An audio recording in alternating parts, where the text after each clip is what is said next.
வாயில கொழுப்பு இருந்தாலும் பரவாயில்ல சார், எப்படியாவது ஒரு வழியா சமாளிச்சுக்கலாம். ஆனா வயத்துல மட்டும் கொழுப்பு இருக்கக்கூடாது சார். அப்படி இருந்தா அதான் அலட்சியமாவும் விட்டுறக்கூடாது சார் அப்படின்னு ஒருத்தர் சொல்லிட்டு வந்தார். அதுக்கப்புறம் தான் அவர்கிட்ட பேசி பல விவரங்களை தெரிஞ்சுக்க முடிஞ்சது. சில பேர் சொல்லுவாங்க, எனக்கு தொந்தி கிடையாது சார், வேணும்னா என் வயத்தை அழுத்தி பாருங்க, கல்லு மாதிரி இருக்கும்பாங்க. வயிறு கல்லு மாதிரி இருந்தா உள்ள கொழுப்பு இல்லைன்னு நினைச்சிடக்கூடாது. வயிற்று தசைக்கு அடியில உள்ள கொழுப்பு சில வாத்தியங்கள்ல இருக்குமே நரம்பு, அது மாதிரி டைட்டா இழுத்துக்கிட்டு இருக்குன்னு அர்த்தம். அதனால தொட்டு பார்த்தா கல்லு மாதிரி தான் இருக்கும், இருந்தாலும் தொந்தி தான். வயத்துல கொழுப்பு அதிகமா இருக்கிறது சங்கடம் தான். அதனால கொலஸ்ட்ரால் அளவு அதிகமாகும். இதய நோய்கள், நீரிழிவு, ஹைப்பர் டென்ஷன், ஸ்ட்ரோக், இது மாதிரி ரிஸ்க் எல்லாம் அதிகமாகும். ஒருத்தர் ஒல்லியா இருக்கலாம், உடம்பு எடை அதிகப்படியா இல்லாம இருக்கலாம். அப்படி இருந்தா கூட அவர் உடம்புல மற்ற பகுதியை விட வயத்துல கொழுப்பு அதிகமா இருக்கும். நாம தான் ஒல்லியா இருக்கிறோமே, நமக்கு ஒண்ணும் இல்லை அப்படின்னு நினைச்சிடக்கூடாது. சரி, நம்ம வயிறு இருக்க வேண்டிய அளவை விட அதிகமா இருக்குதா இல்லையா, அதை எப்படி கண்டுபிடிக்கிறது? அதுக்கு சில வழி இருக்குது. முதல்ல நீங்க நேரா ஸ்ட்ரெயிட்டா நிமிர்ந்து நில்லுங்க. உங்க பார்வையை மட்டும் கீழே தாழ்த்தி காலு விரலை கவனிங்க. விரல் உங்களுக்கு தெரியுதா அப்படின்னா உங்க வயிறு நார்மலா இருக்குன்னு அர்த்தம். கால் விரல் உங்க கண்ணுக்கு தெரியலையா அப்படின்னா உங்களுக்கு வயிறு பெருசுதான். இன்னொரு வழி இருக்கு, அது என்ன தெரியுமா? ஒரு தரையில நீட்டா படுத்துடணும். 1 மீட்டர் நீளம் உள்ள அளவுகோல் ஒண்ணு எடுத்துக்கோங்க. கழுத்து எலும்புல ஒரு பக்கத்தையும் இடுப்புல ஒரு பக்கத்தையும் வைங்க. பக்கவாட்டுல வைங்க, அதாவது படுக்க வாட்டுல. அது நடுப்பகுதி வயத்துல முட்டி தராசு மாதிரி ஆடுதா அப்படின்னா உங்க வயிறு உங்களுக்கு ப்ராப்ளம் தான். அதனால அதை கண்டுபிடிக்கிறதுக்கு அப்படி ஒரு அளவுகோல் வச்சிருக்கிறாங்க. மருத்துவ அறிவியல் ரீதியா உங்களுக்கு தொந்தி இருக்குதா இல்லையான்னு கண்டுபிடிக்கிறதுக்கு ஒரு வழி இருக்கு. உங்க இடுப்புல வெயிஸ்ட் அப்படின்னு சொல்றோம்ல, இடுப்புல ஒரு அளவு எடுக்கணும், சுற்றளவு. இடுப்புக்கு கீழே ஹிப்னு சொல்றோம்ல, அங்க ஒரு அளவு எடுக்கணும், அதிகபட்ச சுற்றளவு எடுக்கணும். அந்த அளவை இந்த அளவால வகுக்கணும். அதாவது உங்க வெயிஸ்ட் மெஷர்மெண்ட் இருக்குல்ல, அதை ஹிப் மெஷர்மெண்டால வகுக்கணும். இந்த விகிதம், அதாவது வெயிஸ்ட் ஹிப் ரேஷியோ, ஆண்களுக்கு 0.95க்கு மேல போகக்கூடாது, பெண்களுக்கு 0.85க்கு மேல போகக்கூடாது. அப்படி போயிட்டுதுன்னா வயிறு பெருத்திருக்குதுன்னு அர்த்தம். இது டாக்டர்கள் கண்டுபிடிக்கிற ஒரு விதம். சரி, இந்த தொந்தியை குறைக்கிறதுக்கு என்ன பண்ணலாம்? பட்னி கிடக்கலாமா அப்படின்னா அது தேவையில்லை. ஆனா கலோரி அளவை குறைக்கணும். அது எப்படி? கொழுப்பு ஆகாரத்தை குறைக்கணும். இப்போ கார்போஹைட்ரேட்டு, புரோட்டீன்லாம் இருக்குது இல்ல, அதெல்லாம் ஒரு கிராமுக்கு சுமாரா 4 கலோரி கொடுக்கும். ஆனா கொழுப்பு ஒரு கிராமுக்கு 9 கலோரி கொடுக்கும். அதனால ஒரே அளவுள்ள ஆகாரங்கள்ல கூட கலோரி வித்தியாசம் இருக்குது. கலோரி அளவு குறைச்சலா கொடுக்கக்கூடிய ஆகாரம் சாப்பிடணும். தொந்தியை குறைக்கிறதுக்கு கடுமையான உடற்பயிற்சி தேவையா அப்படின்னு கேட்டா அதுவும் தேவையில்லையா. ஆகாரத்துல கொழுப்பை குறைச்சாவே போதும், மற்ற ஆகாரம் செரிக்கிறதுக்கு லேசான உடற்பயிற்சியே போதும். வயத்தை குறைக்கிறேன்னு சொல்லி சில பேர் உட்காந்து எழுந்திருப்பாங்க, அதுவும் தேவையில்லையா. அப்படிலாம் பண்ணி உங்களை கஷ்டப்படுத்திக்க வேண்டியதில்லை. வயத்தை குறைக்கிறதுக்கு அதெல்லாம் உதவுறது இல்லை அப்படின்னு அது சம்பந்தமான நிபுணர்கள் சொல்றாங்க. இப்ப இது சம்பந்தமா 1984 ஒரு சோதனையே பண்ணி பார்த்திருக்கிறாங்க. ஒரு நாளைக்கு 185 தடவை உட்காந்து எழுந்திருக்கிறது. இது மாதிரி 27 நாள் பயிற்சி பண்ணிவிட்டு பார்த்தாங்களாம். வயிற்று கொழுப்புல எந்த மாறுதலும் இல்லையா. அதனால உட்காந்து எழுந்திருக்கிற வேலையெல்லாம் தேவையில்லை. தொந்தியை குறைக்கிறதுக்கு முயற்சி பண்றவங்க தோற்றத்தை அழகாக்குறது ஒரு பக்கம் இருந்தா கூட ஆரோக்கியமான நீண்ட வாழ்வுக்கும் அவங்க அஸ்திவாரம் போடுறாங்கன்னு தான் அர்த்தம். ஒருத்தர் வந்தார், சார் எனக்கு தொந்தி இருக்கா இல்லையான்னு கண்டுபிடிக்கிறது கஷ்டமா இருக்குதுன்னார். சரி, நான் கண்டுபிடிக்கிறேன், இப்படி தரையில காலை நீட்டி ஸ்ட்ரைட்டா படுங்க அப்படின்னோம். சரின்னு படுத்துட்டார். இப்போ உங்க கண்ணை திருப்பி கால் கட்டை விரல பாருங்க, கட்டை விரல் தெரியுதா அப்படின்னு கேட்டேன். தெரியுது சார்னார். நீங்க தெரியுதுன்னு சொல்றத நான் எப்படி நம்புறதுன்னு. அதுவும் தெரியுற அந்த கட்டை விரல் நுனியில ஒரு ஈ கூட உட்கார்ந்து இருக்குது பாருங்க சார் அப்படின்னார். அப்படின்னா நீங்க பாக்குறது கட்டை விரல் இல்லை சார், உங்க மூக்கு நுனி, அங்கதான் இப்ப ஈ உட்கார்ந்து இருக்குது அப்படின்னோம். ஒருத்தன் தன்னுடைய நண்பனை வழியில பார்த்தான். என்னப்பா லெட்டர் போட்டுனே கிடைச்சதா அப்படின்னா. ஓ கிடைச்சதேன்னா அவன். இவன் உடனே ஏன்டா போய் சொல்ற, நான் உனக்கு லெட்டரே போடல, சும்மா தான் கேட்டேன் உடனே கிடைச்சிட்டுங்கிறிய அப்படின்னா. லெட்டர் போட்டேன்னு நீ போய் சொல்றப்போ அது கிடைச்சதுன்னு நான் போய் சொல்லக்கூடாதா அப்படின்னு நானா அவன். இப்படிப்பட்டவங்க சில பேர் இருந்தா கூட இன்னைக்கு கடிதம் மூலமா தொடர்பு கொள்ளாதவங்க இருக்கவே முடியாது. அந்த அளவுக்கு அது அவசியமான ஒன்னாயிட்டுது. இந்த அஞ்சல் அட்டைகள் எப்படி ஆரம்பமாச்சு தெரியுமா? ஆஸ்திரியா நாட்டுல ஒரு பேராசிரியர் இருந்தார். அவர் பேரு இம்மானுவேல் ஹெர்மன். அவர் ஒரு நாள் ஒரு பத்திரிகையில கட்டுரை எழுதினாராம். இது நடந்தது 1869. அவர் எழுதின கட்டுரையில மக்கள் அதிகம் செலவில்லாம ஒருத்தருக்கு ஒருத்தர் தகவல் பரிமாறிக்கிறது எப்படி அப்படிங்கறத பத்தி எழுதியிருந்தார். அதுக்கு சில யோசனைகளை அவரே எழுதியிருந்தாராம். எப்படின்னா, அந்த கட்டுரையை எல்லாரும் படிச்சு பார்த்திருக்கிறாங்க. அவர் சொன்ன யோசனைகள் என்னன்னு. அது அரசாங்கத்தின் கவனத்துக்கு அது போச்சான். ஆகா, இது அவர் சொல்ற யோசனை நல்லா இருக்கும் போல் இருக்கு அப்படின்னு அவங்கள நினைச்சிருக்கிறாங்க. அவ்வளவுதான். உடனே அந்த யோசனையை நடைமுறைக்கு கொண்டுகிட்டு வந்தாங்களாம். பேராசிரியர் இம்மானுவேல் ஹெர்மனின் யோசனைப்படி அச்சடிச்ச அரசு முத்திரையோட அரசாங்கம் அஞ்சல் அட்டைகளை வெளியிட ஆரம்பிச்சுதான். 1869 அக்டோபர் 7 இது நடந்திருக்கு. உலகின் முதல் அஞ்சல் அட்டை வெளிவந்த நாள் அது. அப்பதான் அதுக்கு பேர் என்ன தெரியுமா? அதாவது கரஸ்பாண்டிங் கார்டு அப்படின்னு பேராது. அதுக்கப்புறம் என்ன ஆச்சுன்னா, உடனடியே அமெரிக்காவிலேயே இது மாதிரியான கார்டுகளை வெளியிட ஆரம்பிச்சுட்டாங்க. அங்க இதுக்கு என்ன பேர் தெரியுமா? Postal card. அதுக்கப்புறம் 1870 இங்கிலாந்துலயும் இதை வெளியிட்டாங்களாம். அதை வெளியிட்ட முதல் நாள் அன்னைக்கு என்ன நடந்தது தெரியுமா? மக்கள்லாம் ஏதோ நியாய விலை கடையில நிக்கிறது மாதிரி பெரிய பெரிய கியூ வரிசையில நின்று இதை வாங்கினாங்களாம். நம்ம நாட்டுல முதல் அஞ்சலகம் 1927 கல்கத்தாவில் ஆரம்பமாயிருக்கு. இன்னைக்கும் அஞ்சலகம் இல்லாத இடமே இல்லை. அந்த அளவுக்கு அஞ்சல் போக்குவரத்து அதிகமா இருக்குது. அன்னைக்கு உள்நாட்டுல ஒருத்தருக்கு ஒருத்தர் தகவல் பரிமாற்றம் செய்து கொள்ள மலிவான ஒரு அஞ்சல் அட்டையை அரசாங்கம் வெளியிடலாம் அப்படின்னு பேராசிரியர் எழுதின கட்டுரை இன்னைக்கு எந்த அளவுக்கு ஆகியிருக்கு பாத்தீங்களா? ஒருத்தன் ஒரு தபால் பெட்டிக்கு பக்கத்துல தலைய வச்சுக்கிட்டு அவன் பாட்டுக்கு நின்றுட்டு இருந்திருக்கான். அங்க இருந்து இன்னொருத்தன் கேட்டிருக்கான், என்ன ஆச்சுன்னு. கொஞ்ச நேரத்துக்கு முன்னாடி இந்த தபால் பெட்டியில ஒரு கார்டு எழுதி போட்டேன். விவரம் எல்லாம் நல்லா தான் எழுதியிருக்கிறேன், ஆனா அட்ரஸ் எழுத மறந்துட்டேன் அப்படின்னு நானா. உடனே அவன், அதுக்காக கவலைப்படாத, நான் போட்ட கார்டுல அட்ரஸ் எல்லாம் பின்கோடு உள்பட கரெக்டா எழுதியிருக்கேன், ஆனா விவரம் எழுத மறந்துட்டேன் நானா. கவலைப்படாத, கொஞ்ச நேரத்துல தபால்காரர் வருவார், பெட்டியை திறந்ததும் நம்ம லெட்டரை கேட்டு வாங்கிக்கலாம்னா ஒருத்தன். கொஞ்ச நேரத்துக்கு முன்னாடி அவர் வந்தார், கேட்டேன். அதுக்கப்புறம் தான் மனசுக்கு ரொம்ப கஷ்டமா போச்சு நானா. இவன் ஏண்டான்னு கேட்டிருக்கான். அவன், இது தபால் புட்டு இல்லையா? மனிதர்கள்ல சில பேரு ரொம்ப வித்தியாசமா நடந்துக்குவாங்க. மற்றவங்களுக்கு அது ரொம்ப ஆச்சரியமா கூட இருக்கும். அந்த ஆள் ஒரு மாதிரி பார்த்து நடந்துக்கோ அப்படின்னு கூட சொல்றது உண்டு. இவங்களை பார்த்து நாம பித்து குளியும்போம். உளவியல் இவங்களை எக்ஸென்ட்ரிக்ஸ் அப்படின்னு சொல்லுது. இவங்களை மனநோயாளிகள்னு தவறா புரிஞ்சிக்க கூடாது.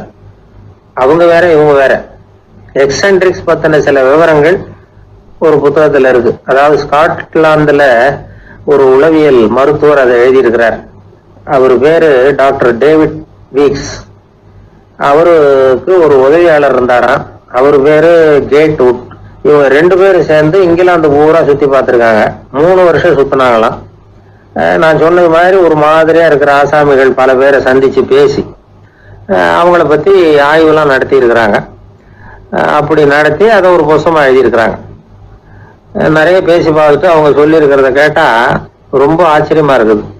நாம இவங்களை பார்த்து புத்துக்குழிங்கிறோம், எக்ஸென்ட்ரிக்ஸ் அப்படின்னு சொல்றோம், கிண்டல் கூட பண்றோம். ஆனா அவங்களோட அறிவு ரொம்ப தெளிவானதான். இந்த ஆராய்ச்சியாளர்கள் சொல்றாங்க. அவங்க உடல் நலமும் ரொம்ப நல்லா இருக்குதான், உடம்புலயும் எந்த கோளாறும் இல்லையா. அவங்களுக்கு மகிழ்ச்சியும் அதிகமா, ஆயுளும் அதிகமா. அவங்கள பல பேர் என்ன சொல்றாங்கன்னா, நீங்க நினைக்கிறது மாதிரி இல்லை நாங்க, ஆனா நாங்க மற்றவங்கள்ல இருந்து வேறுபட்ட தன்மை உள்ளவங்க அப்படிங்கிறத ஒத்துக்கிறாங்களாம். இந்த உலகம் பிறந்ததுல இருந்தே இப்படிப்பட்ட வித்தியாசமான ஆசாமிகளும் பிறந்திருக்கிறாங்க. சரி, அப்படிப்பட்டவங்க எப்படி இருப்பாங்க? இப்ப ஒரு மகாராஜா தன்னோட நாய்க்கு லட்சக்கணக்கில் பணம் செலவு பண்ணி கல்யாணம் பண்ணி வச்சிருக்கிறார். ஒரு கோடீஸ்வரர் தான் வளர்த்துக்கிட்டு இருந்த பூனைகளுக்கு தன்னோட சொத்து பூராவை எழுதி வச்சிருக்கிறார். இது மாதிரி ஒருத்தர் 2 பேர் இல்ல, நிறைய பேர் உண்டு. சில பேர் எப்படி தெரியுமா? அவங்களுக்கு வசதியில எந்த குறையும் இருக்காது. வீடு, காரு, பணம் எல்லாம் தாராளமா இருக்கும். அப்படி இருந்தாலும் அவங்க கிட்ட ஒரு பழக்கம் இருக்கும். யாராவது ஒரு நண்பர் வீட்டு விசேஷத்துக்கு போயிருப்பார், இல்லைன்னா ஒரு கடைக்கு போயிருப்பார். அவங்க ரொம்பவும் மரியாதையா வரவேற்று எல்லாம் பண்ணிட்டு இருப்பாங்க. ஆனா இவரு அவங்களுக்கு தெரியாம ஏதாவது ஒரு பொருளை திருடி பாக்கெட்ல போட்டுட்டு வந்துருவாரு. அப்படி வந்தாதான் இவருக்கு திருப்தி. பல பேர் அவங்க வளர்த்த பிராணிகளுக்கு பளிங்கு கல்லால சமாதி கட்டி வச்சிருக்கிறாங்க. இப்படிலாம் பண்றாங்க. பல பேர் அவங்களுக்கு பிடித்தமான ஒருத்தர் எப்படியோ அதே மாதிரி தலைமுடி தாடி வச்சுக்கிறது, உடை உடுத்திக்கிறது, மலை குகையில போய் குடியிருக்கிறது, இப்படி எவ்வளவோ வினோதமான நடவடிக்கைகள். இவங்களெல்லாம் ஆய்வு பண்ணின டாக்டர் வீக்ஸ் என்ன சொல்றாரு தெரியுமா? பொதுவா இவங்க உயர்ந்த புத்திசாலிகளா இருக்கிறாங்க. ஒருமைப்பட்ட மனம், கருமையுமே கண்ணான பண்பு, தனிமையை நாடுற மனப்பான்மை எல்லாம் இவங்களுக்கு உண்டு. அவங்கள பல பேர் அவங்க பெற்றோருக்கு முதல் குழந்தை அல்லது ஒரே குழந்தை இப்படிதான் இருக்கிறாங்க. இது மாதிரியானவங்க பெண்கள் ஒரு பங்குன்னா ஆண்கள் 2 பங்கு. இவங்கெல்லாம் ஆக்கப்பூர்வமான செயல் செய்யறாங்க. அப்படிப்பட்டவங்களாதான் இருக்கிறாங்க. அடுத்தவங்க கிட்ட அன்பு காட்டுறவங்களா இருக்கிறாங்க, உற்சாகம் ஊட்டுறவங்களா இருக்கிறாங்க. அவங்களுடைய ஆக்கப்பூர்வமான பணிகளுக்கு ஊக்கம் கொடுத்தா அவங்க மன சந்தோஷமும் உடல் நலமும் பெருகும், ஆயுளும் கூடும். இதெல்லாம் அந்த டாக்டருடைய கண்டுபிடிப்பு. பித்துக்குளித்தனத்துக்கும் மனநோய்க்கும் வித்தியாசம் உண்டுங்கிறத சொல்றதுதான் இந்த தகவல். அதனால ரெண்டும் ஒண்ணுன்னு நினைச்சிடக்கூடாது. ஒரு நண்பன் ஒருத்தனை பத்தி சொல்றோம். அவன் எந்த வகைன்னு நீங்களே முடிவு பண்ணுங்களேன். அவன் ஒரு கல்யாண வீட்டுக்கு போய் சாப்பிட்டுட்டு வெளியில வந்தோம். அவங்க கூட வெளியில வந்த உடனே ரொம்ப நேரமா தன்னோட செருப்பை தேடிட்டு இருந்தான். என்னப்பா இன்னுமா உன் செருப்பு கிடைக்கல அப்படின்னு கேட்டோம். இல்ல என்னது முன்னாடியே கிடைச்சுட்டுது, அதை விட நல்லதா ஏதாவது கிடைக்குமான்னு பாக்குறேன் அப்படின்னா அவன்.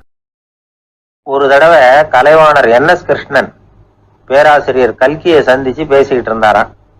கலைவாணர் கல்கியை பார்த்து, எனக்கு கதை எழுத ஆசையா இருக்கு, எப்படி எழுதுறதுன்னு கேட்டாராம். கதை எழுதுறதுக்கு 4 மை வேணும்னாராம் கல்கி. அப்படியா, அப்படின்னா என்னென்ன கலர் மை அப்படின்னு கேட்டிருக்காரு கலைவாணர் சிரிச்சுக்கிட்டே. நான் சொன்னது கலர் மை இல்ல, அது வேற மை. அதாவது கதை எழுதுறதுக்கு தேவைப்படுகிற 4 மை எதுன்னா, 1 திறமை, 2 பேணாமை, 3வது தனிமை, 4வது பொறுமை அப்படின்னாராம். உடனே கலைவாணர், உங்க யோசனை அருமை அப்படின்னாராம். அதுதான் கலைவாணர். பொதுவா எழுத்தாளர்கள் எழுதுற மாதிரி நடந்துக்கிறது இல்லை. ஆனா கலைவாணர் என்ன சொல்லுவாரோ அதே மாதிரி நடந்துக்குவார். எல்லாருக்கும் எல்லாம் கிடைக்கணுங்கிற கருத்தை சினிமா படங்கள்ல வலியுறுத்துவார். அதே மாதிரி நடைமுறை வாழ்க்கையிலேயே எல்லாருக்கும் எல்லாமும் கொடுப்பார். பணம், பதவி, புகழ் இப்படி எதுவுமே இல்லாத ஒரு சாதாரண மனுஷனா இருந்தா கூட இவர் மனுஷனுக்கு கொடுக்கிற மரியாதையில கொஞ்சமும் குறைச்சல் இருக்காது. இந்த குணம் சாதாரணமா எல்லாருக்கும் இருக்கிறது இல்லை. அவரு சினிமா தியேட்டருக்கு போய் சினிமா பாக்குறது வழக்கம். அவரு வந்திருக்கிறாருங்கிறது தெரிஞ்சா போதும், வெளியில பிச்சைக்காரங்க கூடிடுவாங்க. இது அவருக்கு தெரியும். வெளியில நம்மளை நம்பி ஒரு கூட்டம் காத்துக்கிட்டு இருக்குமேன்னு நினைப்பார். உடனே ஒரு 100 ரூபா நோட்டை கொடுத்து சில்லறையா மாத்திட்டு வர சொல்லுவார். படம் முடிஞ்சு வெளியில வர்றப்போ சில்லறையோட வருவார். எல்லாருக்கிட்டையும் கொடுத்துருவார். ஏன்னா எல்லாரும் தேடிட்டு வருவாங்க அவரை. என்ன எல்லாரும் சௌக்கியமா இருக்கிறீங்களா அப்படின்னு பிரியமா விசாரிப்பார். ஏதோ ரொம்ப நெருங்கின சொந்தக்காரங்களை விசாரிக்கிறது மாதிரி விசாரிப்பாரு. தன்கிட்ட இருக்கிற சில்லறையை எல்லாருக்கும் சமமா பிரிச்சு கொடுத்துட்டு தான் அங்கிருந்து புறப்படுவார். ஒரு நாள் அது மாதிரி புறப்படுற சமயத்துல ஒரு சின்ன பையனுக்கு சில்லறை எதுவும் கிடைக்கல கொடுக்கறதுக்கு. இது கலைவாணருக்கு தெரியாது. கார்ல ஏறி புறப்பட்டு போயிட்டார். அந்த பையன் காரை பிடிச்சிக்கிட்டு பின்னாடியே ஓடியாந்துருக்கிறான். ஐயா, நீங்களே இல்லைன்னு சொன்னா நான் என்ன பண்றது, இன்னைக்கு பட்னி தான், அம்மாவுக்கு வேற உடம்பு சரியில்லை அப்படின்னு கத்திக்கிட்டே ஓடியாந்தானா. கலைவாணர் கவனிச்சுட்டார். உடனே காரை நிறுத்த சொன்னார். இறங்கினார். அந்த சின்ன பையனை கட்டி பிடிச்சிக்கிட்டு, என்ன மன்னிச்சுக்கப்பா, நான் கவனிக்காம வந்துட்டேன் அப்படின்னு சொல்லி அழ ஆரம்பிச்சுட்டாராம். இன்னொரு தடவை இதே மாதிரி ஒரு தியேட்டர்ல இருந்து வெளியில வந்திருக்கிறார். ஒரு ஆள் அவர்கிட்ட நின்றுருக்கார். அவர் கொடுக்கறதுக்கு இவர்கிட்ட பணம் இல்லை. பணம் இல்லையாப்பா அப்படின்னாராம். உங்ககிட்டயே இல்லையா அப்படின்னாராம் அவரு. கலைவாணருக்கு மனசு ரொம்ப சங்கடமா போச்சு. உடனே புறப்பட்டு வீட்டுக்கு போனார். அங்க இங்க தேடி பார்த்து அங்க இருந்த கொஞ்சம் நெஞ்ச சில்லறையை எடுத்தார். காரு டிரைவரை கூப்பிட்டார். தியேட்டர் வாசல்ல நின்றுகிட்டு இருந்த ஆசாமியோட அங்க அடையாளங்களை சொன்னார். காரை எடுத்துட்டு போய் அந்த ஆளை கண்டுபிடிச்சு இந்த காசை கொடுத்துட்டு வா அப்படின்னு அனுப்பி வச்சாராம். பிச்சை போடுறதுக்காக காரை அனுப்புனதாக வேற யாரை பத்தியாவது நீங்க கேள்விப்பட்டிருக்கிறீங்களா? அவர் ஒரு வித்தியாசமான மனிதர், வித்தியாசமான கலைஞர். கலைவாணரோட சகோதரர் கல்யாணம் நடந்தது. அதுல தியாகராஜ பாகவதர் கச்சேரி முடிஞ்ச உடனே அதுல சம்பந்தப்பட்ட கலைஞர்களுக்கெல்லாம் கலைவாணர் பரிசுகள் கொடுக்கிறார். அந்த கச்சேரியில கடம் வாசிச்சவருக்கு மட்டும் மற்ற எல்லாருக்கும் கொடுத்ததை விட பெருசா ஒரு வெள்ளி கோப்பைய பரிசா கொடுத்தாராம். மற்றவங்களுக்கு எல்லாம் சின்னதா கொடுத்துட்டு கட வித்துவானுக்கு மட்டும் பெருசா பரிசு கொடுக்குறீங்களே ஏன்னு கேட்டிருக்கிறாங்க. அதுக்கு கலைவாணர் விளக்கம் கொடுத்தாராம். இப்பெல்லாம் ரயில்ல கூட்டம் அதிகங்கிறது உங்களுக்கு எல்லாருக்கும் தெரியும். இந்த வித்துவான் இவ்வளவு பெரிய மண்பானைய ரயில்ல ரொம்ப பத்திரமா உடையாம ரொம்ப தூரத்துல இருந்து கொண்டு வந்திருக்கிறாரே, அது என்ன சாமான்யமான காரியமா? அவரோட அந்த சாமர்த்தியத்தை பாராட்டுறதுக்காக தான் அவருக்கு இவ்வளவு பெரிய பரிசு அப்படின்னாராம். ஒரு அரசன், அவனுக்கு வயசாயிட்டுது. அதனாலேயே இந்த கவலை பயம் எல்லாமும் அதிகமாயிட்டுது. மரண பயம், ராத்திரியில சரியா தூங்க முடியல, இப்படி ஆயிட்டுது நிலைமை. அந்த அரசன் ஏற்கனவே எப்படின்னா போர்க்களங்கள்ல எத்தனையோ பேரை ஓட ஓட விரட்டி இருக்கிறான். இருந்தாலும் இப்ப அந்த துணிச்சல்லாம் எங்கேயோ போயிட்டுது. பேசாம படுத்திருக்கிறான். அப்படியே படுத்தாலும் தான் தூக்கம் வர மாட்டேங்குது. என்ன பண்ணலாம்னு யோசிச்சான் இந்த மன்னன். உடனே எல்லா அமைச்சர்களையும் கூப்பிட்டான். எனக்கு நிம்மதி இல்லை, எதை நினைச்சாலும் பயமா இருக்கு, எனக்கு ஒரு ஆலோசனை சொல்லுங்க அப்படின்னா. என்ன ஆலோசனை வேணும் அப்படின்னு சொல்லி கேட்டாங்க. எனக்கு ஒரு நெருக்கடியான சந்தர்ப்பம் ஏற்பட்டு போச்சுன்னு வச்சுக்கோங்க. அந்த நேரத்துல நீங்க யாருமே என் பக்கத்துல இல்ல ஆலோசனை சொல்றதுக்கு அப்படின்னா, அந்த சமயத்துல எனக்கு உபயோகப்படுற மாதிரி ஒரு வாசகம், பொன்மொழி ஏதாவது சொல்லுங்க. அத நான் என்னுடைய வைர மோதிரத்துக்கு அடியில பதிச்சு வச்சுக்கிறேன் அப்படின்னார். தேவைப்படுறப்போ உதவும் அப்படிங்கறதுனால. அவர் போட்டிருந்த மோதிரமும் அதுக்கு தகுந்த மாதிரியே திறந்து மூடுறது மாதிரி அமைஞ்சிருந்தது. ஏதாவது வாசகம் எழுதுனா உள்ள வச்சுக்கலாம், அதுக்கான வசதி அதுல இருந்தது. அமைச்சர்கள்லாம் யோசனை பண்ணாங்க. இது மாதிரி ராஜா கேட்கிறாரு, என்ன வாசகம், அதாவது பொன்மொழி சொல்லலாம் அப்படின்னு எல்லாரும் யோசனை பண்ணாங்க. ஒருத்தருக்குமே சரியா தோணல, ஒரே குழப்பமா இருந்தது. ஏன்னா நெருக்கடியான சமயத்துல உபயோகப்படுறது மாதிரி ஒரு பொன்மொழி வேணும்னு சொல்லியிருக்கிறார். அப்படி இப்படி யோசிச்சு பார்த்தா ஒண்ணுமே தோணல. எல்லாரும் குழம்பிக்கிட்டு இருந்த நேரத்துல ஒரு பெரியவர் அந்த பக்கமா வந்தார். அவர் சொன்னார், நான் வேணும்னா அதுக்கு பொருத்தமா ஒரு வாக்கியம் சொல்றேன், ஆனா ஒரு நிபந்தனை. அதை யாரும் ரொம்ப ஆர்வம் காரணமா அவசரப்பட்டு படிச்சிடக்கூடாது. அதை ரகசியமா அந்த மோதிரத்துக்குள்ள எழுதி வச்சுக்கணும். எப்பவாவது இக்கட்டில் மாட்டிக்கிற சமயத்துல மட்டும் வேற வழியே இல்லை அப்படிங்கிற நிலைமையில மட்டும்தான் அதை திறந்து பார்க்கணும். அப்படி நீங்க இருக்கிறதா இருந்தா நான் அதை சொல்றேன் அப்படின்னாரு அந்த பெரியவர். சரின்னு ஒத்துக்கிட்டாங்க எல்லாரும். அதே மாதிரி அவர் ஒரு வாக்கியத்தை சொன்னார். அவர் சொன்ன வாக்கியத்தை ரகசியமா மோதிரத்துக்குள்ள பதிச்சு மூடியாச்சு. ராஜா அதை விரல்ல மாட்டிக்கிட்டார். கொஞ்ச நாள் ஆச்சு. அந்த ராஜாவுக்கு ஒரு சோதனை வந்தது. என்ன சோதனைன்னா, அடுத்த நாட்டு மன்னன் படையெடுத்துக்கிட்டு வந்துட்டான். அவன் இவர்கிட்ட ஏற்கனவே தோத்து போனவன், ஒரு வெறியில வந்திருக்கிறான். தோற்று போனவன் மறுபடியும் சண்டைக்கு வந்தா எப்படி வருவானோ அப்படி வர்றான். ஒரு வெறியில வந்தா ஜெயிச்சுட்டான். என்னாச்சு இவரோட நிலைமைன்னா, நாட்டை இழந்துட்டார், எல்லாத்தையும் இழந்துட்டார். கடைசியா ஒரு அடிபட்ட குதிரையில ஏறி தப்பிச்சு போயிட்டார், வேற வழி இல்லைன்னு. பின்னாடி துரத்திக்கிட்டு வராங்க. இவர் ஒரு மலை உச்சிக்கு போயிட்டார். அதுக்கும் அப்பால போக முடியாது, ஏன்னா அந்த பக்கம் பயங்கர பள்ளம். உல்லாச பயணிகள் கண்டு கழிக்கிற இடம் அது.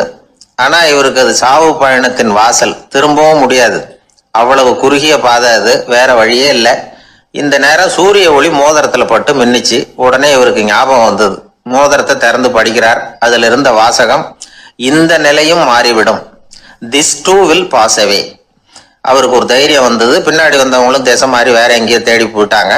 அவங்க விரட்டிக்கிட்டு வரலன்னா இவ்வளவு அழகான ஒரு இடம் இருக்கிறதே எனக்கு தெரியாம போயிருக்குமேன்னு நினைச்சார். இவ்வளவு அழகை ரசிக்கிறதுக்காக ஒரு நாட்டையே கூட இழக்கலாம்னு தோணுச்சு அவருக்கு. அமைதியா அந்த அழகை ரசிச்சார். எதிரிகள்லாம் எங்கேயோ போயிட்டாங்க. மன்னர் நாடு திரும்பினார், மறுபடியும் படைகளை திரட்டினார். கொஞ்ச நாள்ல படை எடுத்துக்கிட்டு போனார். யாருகிட்ட தோத்து போனாரோ அவரையே வெற்றி கண்டு திரும்பி வர்றார். வரவேற்பு விழா பிரமாவப்படுது. ஆடல் பாடல் கோலாகலம். இதை பார்த்ததும் அந்த ராஜாவுக்கு தலைகால புரியல. நம்மளை இனிமே யாராலையும் ஜெயிக்க முடியாதுன்னு நினைச்சார். அகம்பாவம் லேசா எட்டி பார்த்தது. இப்போ மறுபடியும் சூரிய ஒளிப்பட்டு மோதிரம் மின்னிச்சு. அதை திறந்து மறுபடியும் படிக்கிறார். இந்த நிலைமையும் மாறிவிடும். This too will pass away. அவ்வளவுதான். அவர் மனசு அடங்க ஆரம்பிச்சுட்டது. ஆணவம் போயிட்டுது. இதுல இருந்து நாம தெரிஞ்சுக்க வேண்டியது என்னன்னா, எந்த சூழ்நிலையிலையும் நாம கவலைப்பட வேண்டியதில்லை. ஏன்னா இங்க எதுவுமே நிரந்தரம் இல்லை. அந்த ராஜா மாதிரியே நம்ம ஆளு ஒருத்தன் ஒரு மோதிரம் போட்டிருந்தான், அதுக்குள்ள அவன் எழுதி வச்சிருந்த வாசகம் எதுக்கும் கவலைப்படாதே அப்படிங்கிறது தான். ஒரு நாள் பயங்கரமான கவலையோட உட்காந்துருந்தான். பக்கத்துல இருந்தவங்க சொன்னாங்க, இது மாதிரி சந்தர்ப்பத்துல தான் நீ உன் மோதிரத்தை திறந்து பார்க்கணும்னாங்க. இவனுக்கு கவலையோட எரிச்சலும் சேர்ந்துக்கிட்டது. அது எப்படி முடியும்? இப்ப திருட்டு போனது என்னோட அந்த மோதிரம் தானே அப்படின்னு சொல்லிவிட்டு தலையில கை வச்சுட்டு உட்காந்துட்டான். இப்படிலாம் சொல்றது உண்டு. இருந்தாலும் நாம எந்த சூழ்நிலையிலையும் கவலைப்பட வேண்டியதில்லை அப்படிங்கிற உண்மையை புரிஞ்சுக்கணும். அப்படி கவலையை வெல்றதுக்கான வழி தெரிஞ்சுட்டதுன்னா வாழ்க்கையில வெற்றி நிச்சயம். அறிவில் சிறந்தவர்கள் ஆண்களா பெண்களா? என்னுடைய நண்பர் ஒருத்தரை பார்த்து நான் கேட்ட கேள்வி இது. அவர் மெதுவா தன்னுடைய தலையை சொரிஞ்சுக்கிட்டே சொன்ன பதில், அதுல என்ன சார் சந்தேகம், அவங்கதான் அப்படின்னார். அனுபவ அடிப்படையில அவர் இப்படி சொல்றார். அறிவியல் அடிப்படையில பாக்குறவங்களும் இப்படிதான் சொல்றாங்க. இயற்கையின் நோக்கம் இனப்பெருக்கம். இதுல பெண்களின் பங்கு அதிகம். அதனால இயற்கையே பெண்களுக்கு பல சலுகைகளை கொடுத்துருக்குது, சக்தியை கொடுத்துருக்குது. இப்போ வெளிநாடுகள்ல இதை பத்தி எல்லாம் நிறைய ஆராய்ச்சி பண்ணி பார்த்துருக்குறாங்க. புள்ளி விவரங்கள்லாம் வெளியிட்டு இருக்கிறாங்க. ஆண் குழந்தைகளை விட பெண் குழந்தைகள் முன்னாடியே பேச ஆரம்பிச்சுடுறாங்களாம். அது மட்டும் இல்ல, அதிக எண்ணிக்கையில வார்த்தைகளை கத்துக்கிறாங்களாம். அப்புறம் பலவிதமான வாக்கிய அமைப்புகளை அமைச்சு பேசுறதுலயும் பெண் குழந்தைகள் முன்னாடியே ஆரம்பிச்சுடுறாங்களாம். இதெல்லாம் சீக்கிரமா செய்யறது பெண் குழந்தைகள் தான். சம வயது உள்ள ஆண் குழந்தைகள், பெண் குழந்தைகள், இவங்களை வச்சு சோதனைகள் பண்ணி பார்த்துருக்குறாங்க. அதாவது ஒரே வயசுள்ள ஆண் குழந்தை, பெண் குழந்தை இதெல்லாம் வச்சு அவங்க கிட்ட ஒரே கேள்வியை பல விதமா கேட்கறது, ஒரே செய்தியை வேற வேற கோணங்கள்ல இருந்து விளக்குறது, தவறு இல்லாம பேசுறது, வேகமா படிக்கிறது, எழுதுறது, புரிஞ்சுக்கிறது, இப்படி இதை பத்தி எல்லாம் எத்தனையோ சோதனைகள்லாம் செஞ்சு பார்த்துருக்குறாங்க. அப்படி பார்த்ததுல என்ன தெரிஞ்சதுன்னா, அதுல எல்லாம் ஆண் குழந்தைகளை விட பெண் குழந்தைகள் 1.5 மடங்கு அதிக திறமை உள்ளவங்களா இருக்கிறாங்களாம். இன்னொரு மொழியை கத்துக்கிறது, பேசுறது, எழுதுறது, இது கூட பெண்களுக்கு சுலபமா வருதான். 2 மொழிகளை மாற்றி மாற்றி பேசுறது, மொழிபெயர்க்கிறது, இப்படிலாம் கூட சோதனை பண்ணி பார்த்துருக்குறாங்க. இதுலயும் பெண்களுக்கு தான் அதிக திறன். சரி, இதை விடுங்க. புள்ளி வச்சு கோலம் போடுறது, அதுல இருந்து இந்த கை கடிகாரங்கள்ல, கம்ப்யூட்டர்கள்ல நுண்ணிய பாகங்களை பொருத்துறது, இது வரைக்கும் பெண்கள் தான் திறமையா செயல்படுறாங்க அப்படிங்கிறது அந்த சோதனை முடிவு. இந்த நுட்பம், துல்லியம், விரைவு, சிறு கை இயக்கங்களோடு செய்ய வேண்டிய மென்மையான பணிகள், இதுக்கெல்லாம் தேவை கவன குவியம், பொறுமை. இதெல்லாம் பெண்கள் கிட்ட தான் இருக்குதான். அமெரிக்காவில் இன்னொரு சோதனை கூட செஞ்சு பார்த்துருக்குறாங்க. பெண்களின் மூக்கு, மோப்ப உணர்வு, இதெல்லாம் எப்படின்னு பார்த்துருக்குறாங்க. பெண்கள் அதிக எண்ணிக்கையில வாசனைகளை பிரிச்சு கண்டுபிடிச்சு விடுறாங்களாம். ஆண்களால அந்த அளவுக்கு முடியலையாம். சரி, காது எப்படின்னா செவிப்புலன் உணர்வு பெண்களுக்கு தான் அதிகமா. ஒரு கும்பல், அதுல பல விதமான சத்தம், அதுக்கு இடையில இந்த குரலோட துணி, ஏற்ற இறக்கம், இதை வச்சு பேசுற ஆளை கண்டுபிடிச்சுடுறாங்களாம்.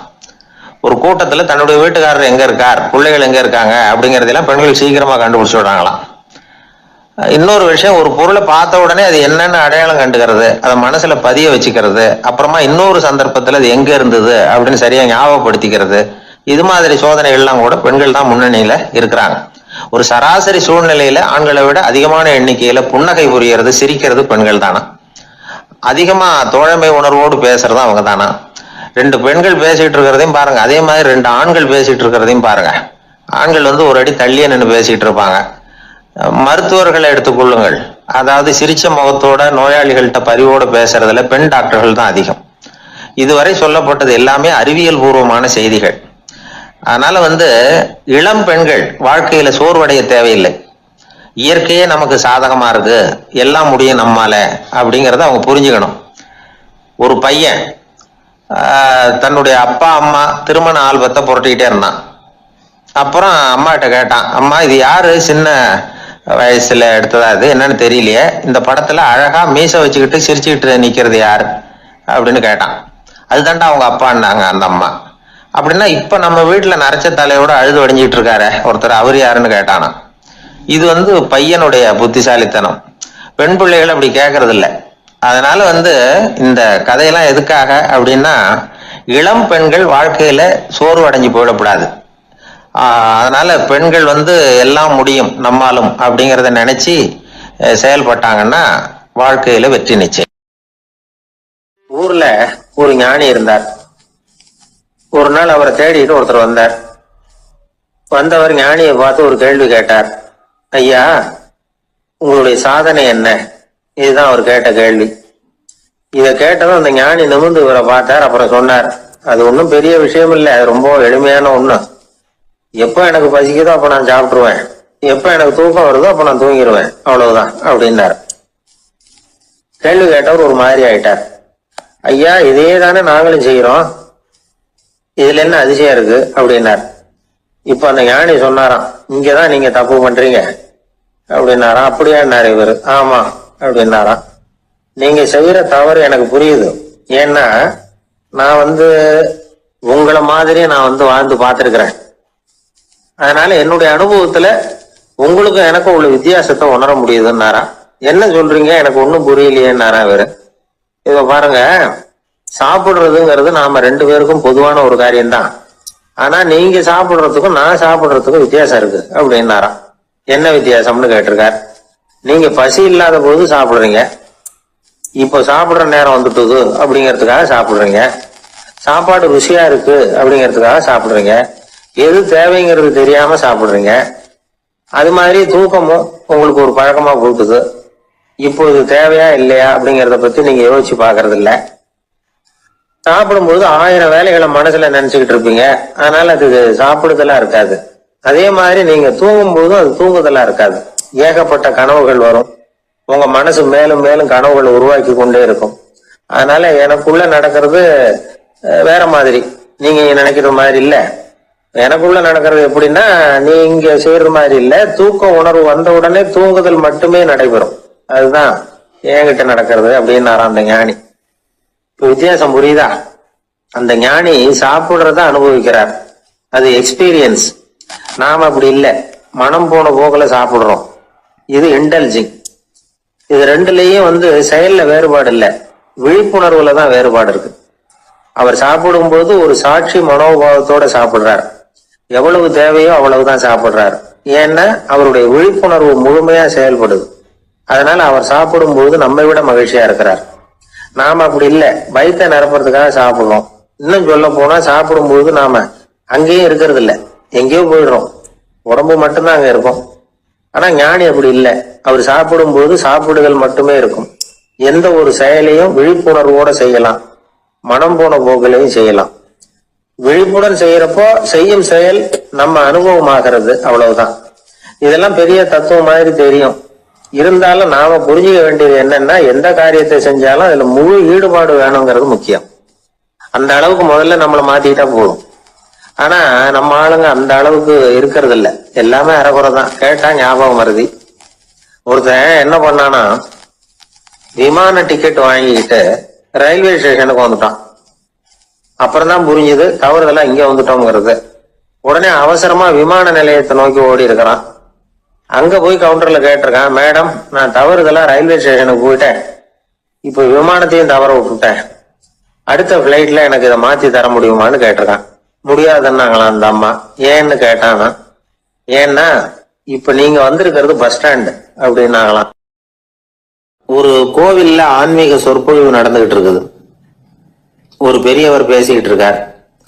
கடவுளை பத்தியும் சொர்க்கத்தை பத்தியும் மனுஷனை பத்தியும் அவர் விவரமா பேசுறார். எல்லாரும் உட்கார்ந்து கேட்கிறாங்க. அந்த கூட்டத்துல ஒரு தத்துவ ஞானியும் உட்கார்ந்து இருக்கிறார். அவரு அவருடைய நண்பர். பேசி முடிச்சதும் அந்த பெரியவர் மேடையை விட்டு இறங்கினார். நேரா அந்த தத்துவ ஞானி கிட்ட வந்தார். எப்படி இருந்தது என்னுடைய பேச்சு அப்படின்னு கேட்டார். நீங்க பேசினது ஒண்ணுக்கு ஒண்ணு முரண்பாடா தெரிஞ்சது அப்படின்னாரா இவரு. நான் என்ன அப்படி தப்பா பேசிவிட்டேன் அப்படின்னாரா அவரு. கடவுளை நம்புகிறவன் சொர்க்கத்துக்கு போவான்னு சொன்னீங்க, அப்புறம் நல்ல விதமா வாழறவன் சொர்க்கத்துக்கு போவான்னு சொன்னீங்க அப்படின்னாராம். இதுல என்ன முரண்பாடுன்னு கேட்டிருக்காரு அவர். இதுலதான் முரண்பாடு தெரியுது எனக்கு. அதாவது இங்க ஒருத்தன் எல்லா தப்பும் பண்ணிட்டு இருக்கிறான், அவன் வந்து கடவுளை நம்பினான்னா அவன் சொர்க்கத்துக்கு போவானா? இது என்னுடைய முதல் கேள்வி. இல்லைன்னா ஒருத்தன் வந்து எந்த தப்பும் பண்ணல, ரொம்ப ஒழுங்கா வாழ்ந்துகிட்டு இருக்கிறான், ஆனா அவன் கடவுளை நம்பல, அவன் என்ன நரகத்துக்கு தான் போவானா? கடவுள் நம்பிக்கை உள்ள ஒரு திருடன் என்ன ஆவான், எங்க போவான்? கடவுள் நம்பிக்கையே இல்லாத ஒரு நல்லவன் என்ன ஆவான், எங்க போவான்? ஒருத்தன் இங்க கடவுள் நம்பிக்கையோட வாழறது முக்கியமா அல்லது நல்லவனா வாழறது முக்கியமா? இதுதான் இவர் கேட்ட கேள்வி. இதை கேட்டதும் அந்த பெரியவர் வந்து குழம்பி போட்டார். அவர் சொன்னது நியாயம் தானே. கடவுளை நம்புறவன் தான் சொர்க்கத்துக்கு போவான்னா பேசாம கடவுளை நம்பிக்கிட்டு இந்த உலகத்துல எல்லா தப்பும் பண்ணிக்கிட்டு இருக்கலாமே. பேச்சாளர் குழப்பத்தோட வீட்டுக்கு போனார், படுத்து தூங்கினாரு. ஒரு கனவு வந்தது. கனவுல அவர் ஒரு ரயில்ல வேகமா போயிட்டு இருக்கிறார். எதிரில் உட்கார்ந்துருக்கிறவரை பார்த்து நாம இப்ப எங்க போறோம்னு கேட்டார். சொர்க்கத்துக்கு போயிட்டு இருக்கிறோம் அப்படின்னாங்களாம். ரயில் போய் நின்னுது. இவர் இறங்கினார். இங்க கௌதம புத்தர் இருப்பார், சாக்ரட்டிஸ் இருப்பார், அவங்கள பாக்குறதுக்கு ஒரு நல்ல வாய்ப்பு அப்படின்னு நினைச்சுக்கிட்டே அங்கேயும் இங்கேயும் பார்த்தார். அங்க யாருமே இல்லை. ஒரே பாலைவனம் மாதிரி இருக்குது. பச்சை இல்லை, பசுமை இல்லை, பூக்கள் இல்லை, மரம்லாம் மொட்டையா நிக்குது. எலும்பும் தோலுமா சில முனிவர்கள் அங்கேயும் இங்கேயுமா உட்காந்துருக்கிறாங்க. இவர் அவங்க கிட்ட போய் இந்த புத்தர், சாக்ரட்டிஸ் இவங்க எல்லாம் எங்க இருக்கிறாங்கன்னு கேட்டாராம். அப்படி யாரும் இங்க இல்லையே, அவங்க எல்லாம் யாரு அப்படின்னு திருப்பி கேட்டிருக்கிறாங்க. இவருக்கு அதிர்ச்சியா போச்சு. அப்படின்னா அவங்க எங்க போயிருப்பாங்க? உடனே ரயில் நிலையத்துக்கு ஓடி வந்தார். அப்பதான் நரகத்துக்கு ஒரு ரயில் புறப்பட்டுக்கிட்டு இருந்தது அங்க இருந்து. அதுல ஏறி உட்கார்ந்தார். ரயில் வேகமா போச்சு. நரகம் நெருங்க நெருங்க காற்று குளிர்ச்சியா வீச ஆரம்பிச்சுதான். வெளியில பசுமையா இருந்துதான். அழகான மலர்கள், அழகான நீர்நிலைகள், நந்தவனங்கள், ரொம்ப அருமையா இருக்குது. ரொம்ப அங்க இருந்தவங்க எல்லாம் ரொம்ப மகிழ்ச்சியா உல்லாசமா வேற இருந்திருக்கிறாங்க. எங்க பார்த்தாலும் ஆடல் பாடல் உற்சாகம். இவர் ரயில விட்டு இறங்கினார். அவருக்கு சந்தேகம், இதுவா நரகம் அப்படின்னு விசாரிச்சிருக்காரு. ஆமா, இதுதான் நரகம்னாங்களாம். எனக்கு ஒரு சந்தேகம் இருக்காரு. என்னன்னு கேட்டிருக்காங்க.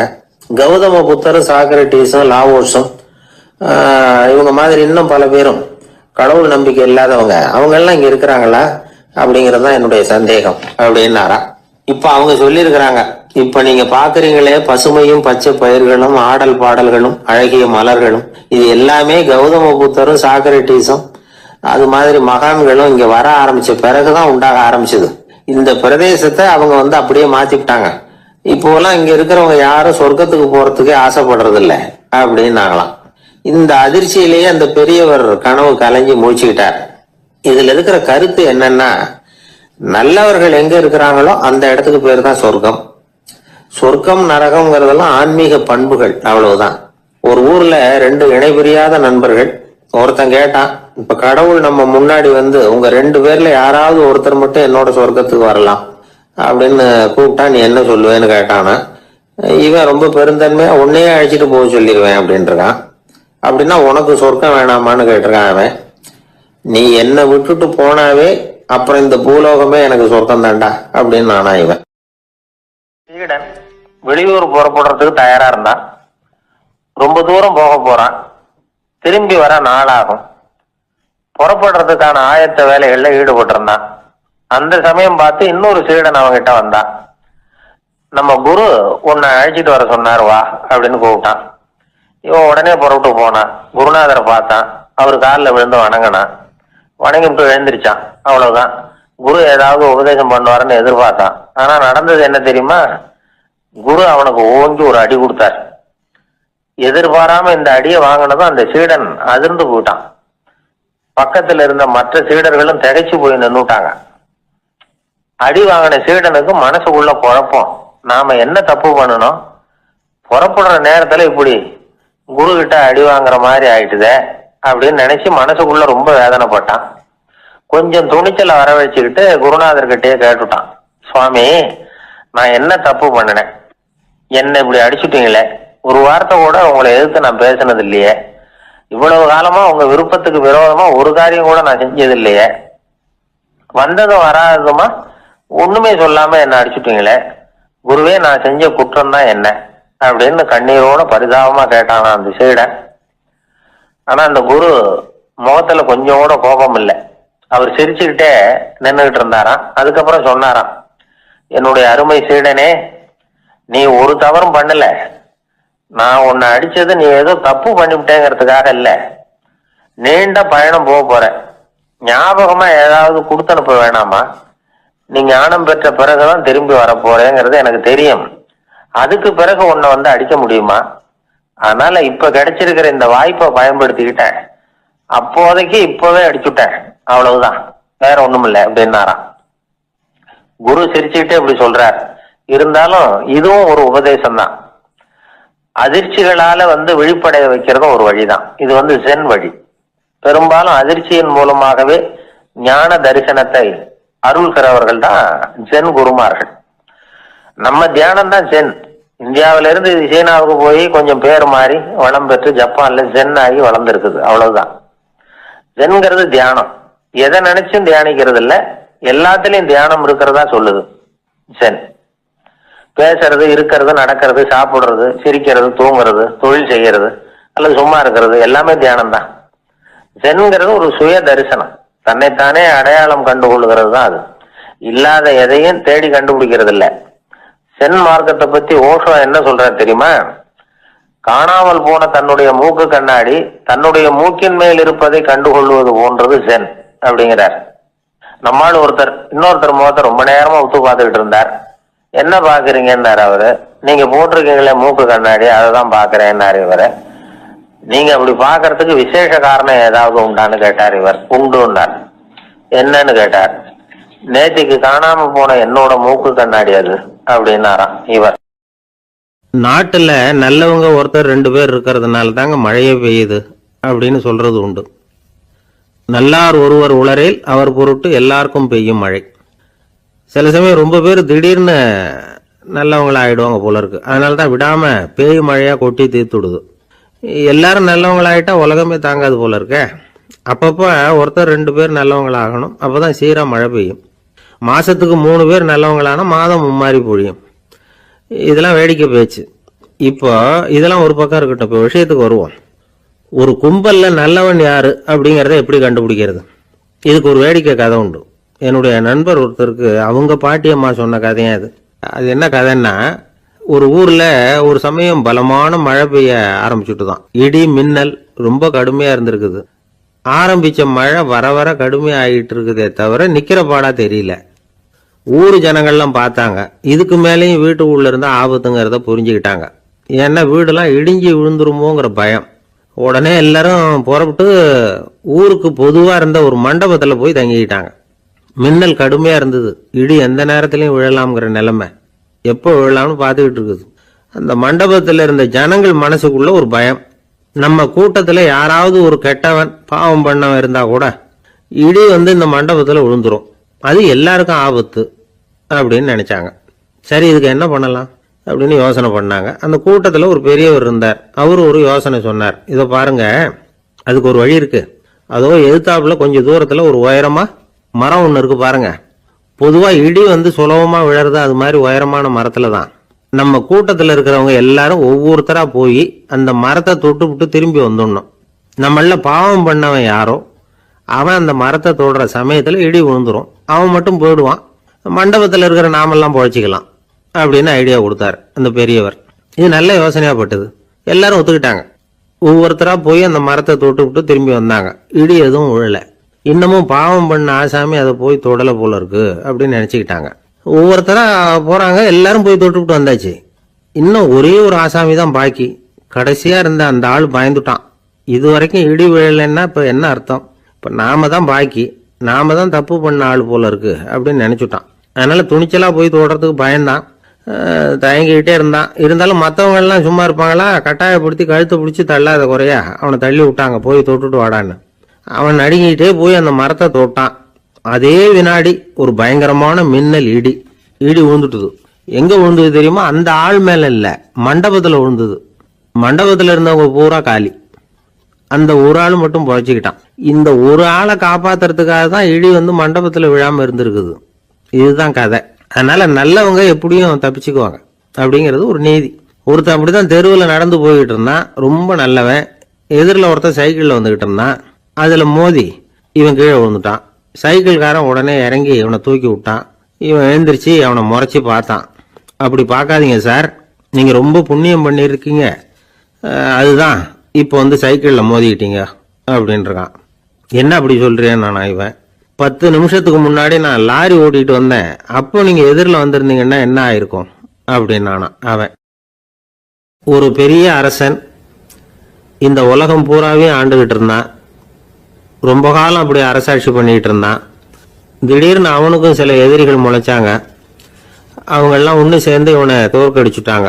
தோத்து போனது இவனுக்கு பயம் வந்துட்டுது, எங்கே எதிரிகள் நம்ம கொண்டுடுவாங்களோ அப்படின்னு.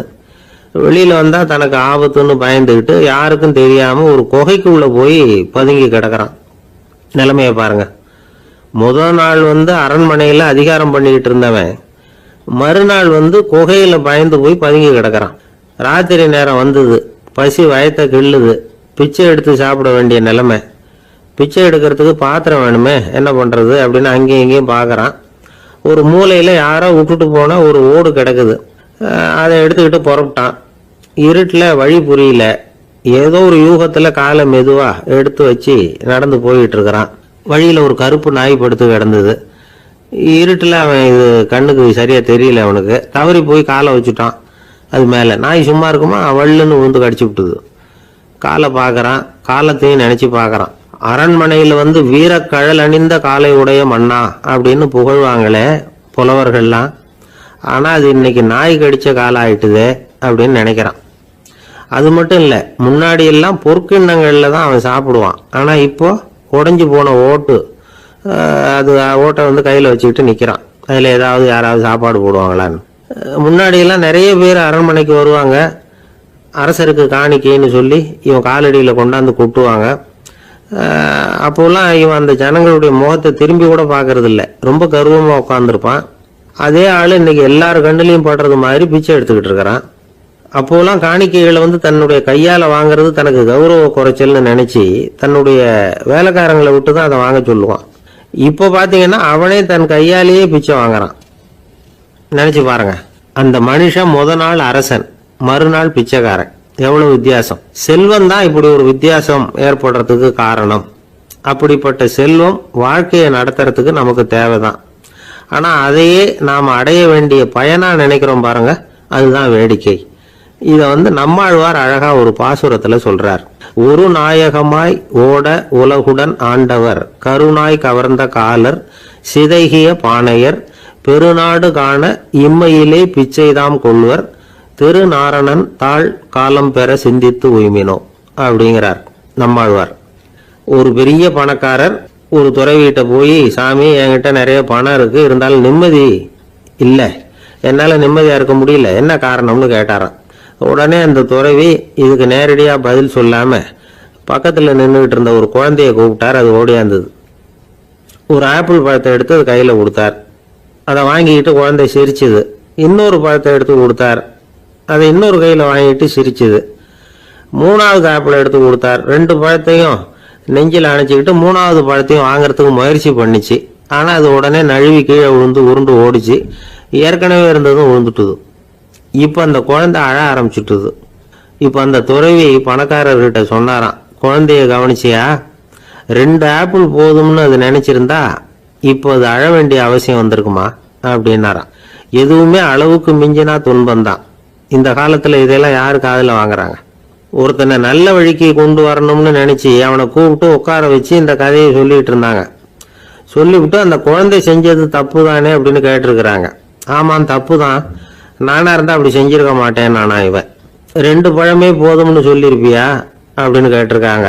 அப்படி இல்லைங்க, அவர் கொடுக்க கொடுக்க ஒவ்வொரு பழமா வாங்கி பின்னாடி வச்சுட்டு மறுபடியும் கையை நீட்டுவேன் அப்படிங்கிறானா. இவெல்லாம் எந்த காலத்துல திருந்துறது? ஒரு பெரிய தத்துவ சிந்தனையாளர் இருந்தார், சுவாங் சு அப்படின்னு பேரு. அவருடைய மனைவி ஒரு நாள் திடீர்னு காலமாயிட்டாங்க.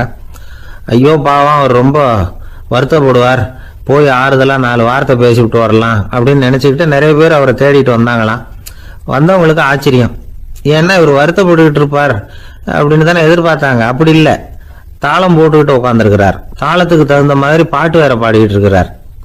என்ன மனுஷன் அவர், கொஞ்சம் கூட கவலை இல்லாமல் இப்படி இருக்கிறாரு அப்படின்னு நினைச்சாங்க. ஒருத்தர் துணிஞ்சு அவர்கிட்ட கேட்டுவிட்டார், என்னங்க இது இப்படி அப்படின்னு. அதுக்கு அவர் என்ன சொன்னார் தெரியுமா? இதை பாருங்க, என்னுடைய மனைவி பிறக்கிறதுக்கு முன்னாடி அவளுக்கு உயிரும் கிடையாது, உடலும் கிடையாது.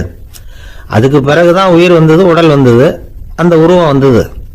இப்போ என்னாச்சு, அந்த உருவமும் உயிரும் போயிட்டுது, அவ்வளவுதானே. வந்தது போயிட்டுது. இளவேனில் காலம், இலையுதிர் காலம், பனிக்காலம், இப்படி பருவங்கள் மாறி மாறி வருது இல்லையா? அது மாதிரி பிறப்பும் இறப்பும் மாறி மாறி வருது. இது இயற்கை. இதுக்காக அழுதா அது எப்படி அப்படின்னாராம். ஞான தெளிவு அடைஞ்சவங்களுக்கு எல்லாமே சுகம்தான். திருவள்ளுவரும் அதைத்தான் சொல்றார். உறங்குவது போலும் சாக்காடு, உறங்கி விழிப்பது போலும் பிறப்பு. தூங்குறதுக்கெல்லாம் நாம வருத்தப்பட்டுக்கிட்ட இருக்கிறோமா? இன்னைக்கு தூங்க வேண்டியிருக்குதே, இன்னும் கொஞ்சம் நேரத்தில் நான் தூங்க வேண்டியிருக்கு அப்படின்னு சொல்லி யாராவது அழுதுகிட்டு இருப்பாங்களா? அதனால் இந்த உலக வாழ்க்கையினுடைய இயல்பை யதார்த்தத்தை நாம் தெளிவாக புரிஞ்சுக்கணும். அப்படி புரிஞ்சுக்கிட்டா நாம் கவலை இல்லாமல் வாழ முடியும். ஒரு வயசான தாத்தா பாட்டி 60 வருஷத்துக்கு முன்னாடி அவங்களுக்கு கல்யாணம் ஆச்சு. ஒன்றாவே வாழ்ந்தாங்க, ஒன்றாவே இறந்து போனாங்க. இப்போ அவங்க 2 பேரும் சொர்க்கத்துக்கு போய் சேர்ந்தாங்க. அங்கே எல்லா வசதியும் இருந்தது. ஒரு பெரிய பங்களாவே இவங்களுக்கு ஒதுக்கி கொடுத்தாங்களாம். இதுக்கு எவ்வளவு வாடகைன்னு கேட்டார் தாத்தா. வாடகையெல்லாம் கிடையாது, இலவசம் அப்படின்னார் அங்கே இருந்தவர். அந்த வீட்டுக்கு பின்னாடி ஒரு பெரிய புல்வெளி இருந்தது. இதில் விளையாட ஏதாவது கட்டணம் உண்டான்னு கேட்டிருக்கார் தாத்தா. அதெல்லாம் ஒன்றும் கிடையாது, பணம்லாம் கட்ட வேண்டியதில்லை அப்படின்னார் அவர். பக்கத்தில் ஹோட்டல் மாதிரி ஒரு பெரிய கட்டடம், உள்ள சாப்பாட்டு மேஜைகள், அது மேலே விதவிதமான பலகாரங்கள். சாப்பாட்டுக்கெல்லாம் எவ்வளவு அப்படின்னு விசாரிச்சாராம் தாத்தா. அதுதான் சொன்னேனே, இங்கே எல்லாமே இலவசம்தான். எது வேணும்னாலும் சாப்பிடலாம், எவ்வளவு வேணும்னாலும் சாப்பிடலாம் அப்படின்னாரா. நீங்கள் சொல்கிறீங்க அப்படி, ஆனால் நான் சர்க்கரை சேர்த்துக்கக்கூடாது, உப்பு சேர்த்துக்கக்கூடாது, பாட்டி கையால் எப்பவும் பத்திய சாப்பாடு தான் அப்படின்னாராம் தாத்தா. இதை பாருங்க, இங்கே உங்களுக்கு அந்த கவலையும் வேண்டியதில்லை. இங்கே நீங்கள் ஸ்வீட்டு சாப்பிடலாம், காரம் சாப்பிடலாம், உங்களுக்கு எந்த நோயும் வராது அப்படின்னாராம் அங்கே சொர்க்கத்தில் இருந்தவர். இதை கேட்ட உடனே அந்த தாத்தா பக்கத்தில் நின்ன பாட்டியை பார்த்து கத்தினாராம். அடி பாவி, எல்லாத்தையும் கெடுத்துட்டிய, நீ எனக்கு பத்திய சாப்பாடு போடாமல் கண்டதை திங்கி விட்டுருந்தா 10 வருஷத்துக்கு முன்னாடியே நான் இங்கே சேர்ந்துருப்பேனே அப்படின்னாராம். ஒரு நாள் ஒரு 10-15 பள்ளிக்கூடத்து பிள்ளைங்க தேடிட்டு வந்தாங்க. உங்களை பார்த்துட்டு தான் போகணும், அதுக்காக தான் வந்திருக்கோம்னாங்க. என்ன விஷயம்னு கேட்டோம். நாங்கள்லாம் கூடி ஒரு முடிவு பண்ணியிருக்கிறோம், அதை உங்ககிட்ட சொல்லணும் அப்படின்னாங்க. அதுவும் ஒரு வாண்டு பையன் அதை சொன்னான். என்ன முடிவு அது அப்படின்னு கேட்டோம் ரொம்ப ஆர்வமாக. அதை இப்போ சொல்ல மாட்டோம், எங்களுக்கு பிடிக்கிற மாதிரி ஏதாவது ஒரு தகவல் சொன்னால் அதுக்கப்புறம் நாங்கள் அதை சொல்கிறோம் அப்படின்னா அந்த வாண்டு பையன். சரி, சின்ன பையன்கிட்ட இன்னைக்கு வசமாக மாட்டிக்கிட்டோம் அப்படின்னு நினச்சிக்கிட்டு அவங்களுக்கு தகுந்த மாதிரி ஒரு கதை சொல்ல ஆரம்பித்தோம். அது என்ன கதைன்னா, ஒரு பெரிய காடு, அதில் பலவிதமான மிருகங்கள்.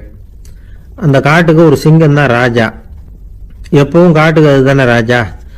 ஒரு பெரிய யானைக்கு இது பொறுக்கலை. என்ன இது, எப்போ பார்த்தாலும் இங்கே சிங்கத்துக்கே ராஜா பதவி கிடைக்குது, நான்லாம் எவ்வளவு பலசாலியாக இருக்கிறேன், அப்படி இருந்தும் எனக்கு அந்த பதவி கிடைக்கலையே அப்படின்னு தனக்குள்ளே பொறுமிக்கிட்டே இருந்தது. ராஜா பதவியை நினச்சி ரொம்ப ஏக்கம், அதுக்கு பதவி மோகம்.